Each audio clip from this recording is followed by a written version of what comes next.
And then Sean Mooney interviews Virgil, who's having a match against Nailz. And then it's the Virgil versus Nailz match. And the storyline for Nailz was that he was a prison inmate at Big Boss Man's prison, and he claims that Big Boss Man mistreated him. But obviously, as Big Boss Man is a beloved babyface, none of us believe that. So what had happened in the run up to SummerSlam is he actually injures the Big Boss Man, and Big Boss Man's out of action. That was one of the things I always remember with Boss Man. You know, if they ask you one of the feuds he have, you'd say obviously Bobby Heenan about his that's why Bobby Heenan used to make fun of Boss Man's mum. Yeah. But I never forget that. But I'll say it now because you mentioned Nailz. Apparently, and I'm not talking about Kamala. I'm not talking about his match. I'm talking about because what he said about Nailz, who's in SummerSlam. He was downstairs and he heard him Nailz having a light go at Vince McMahon, and saying because he's not getting paid what he should be paid, and apparently Nailz even called the police on Vince McMahon. Yeah, this is quite a remarkable story, really. So what happened was it was all about this SummerSlam match. Well, that was the beginning of it, certainly. Nailz thought he should get a bigger payday from this match, and obviously Vince McMahon thought differently. So what happened was Nailz attacked Vince McMahon, for real, backstage. It wasn't SummerSlam; this was later down the road. But so Vince McMahon claims that Nailz assaulted him, and I think it's quite clear he did. But what's remarkable is Nailz accuses Vince of sexual assault.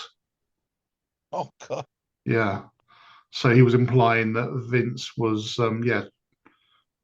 basically just sexually harassing him, which is crazy. So Virgil at this time, they did actually have a run with him with the $1 million belt, didn't they? Previously in the previous year, and he was being used as a mid-carder as part of the storyline against Ted DiBiase. Virgil beats Ted DiBiase for the $1 million belt after he leaves his services, and then Virgil has it for quite a while, but then Ted DiBiase wins it back with help from the Repo Man. Oh, the Repo Man. Yeah.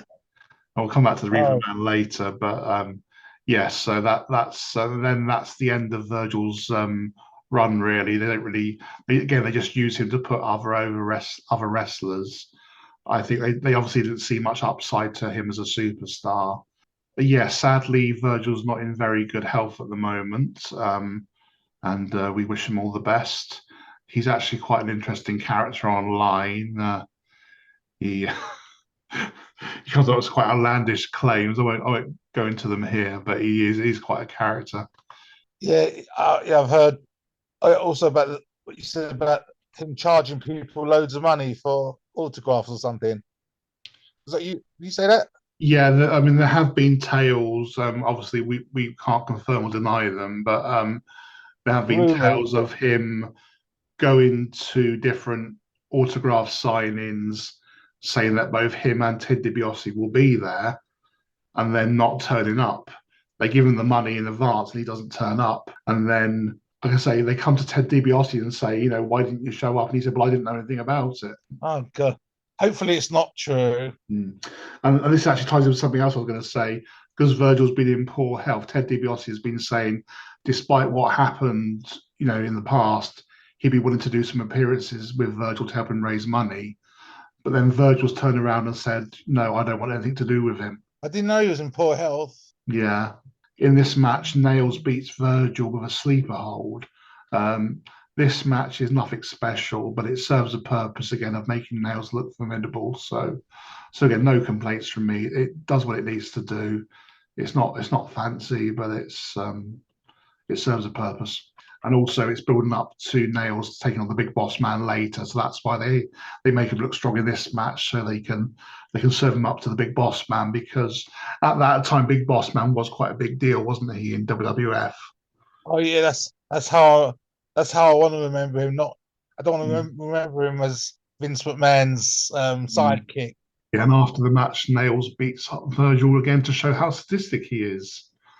Again, just to show what a threat he is.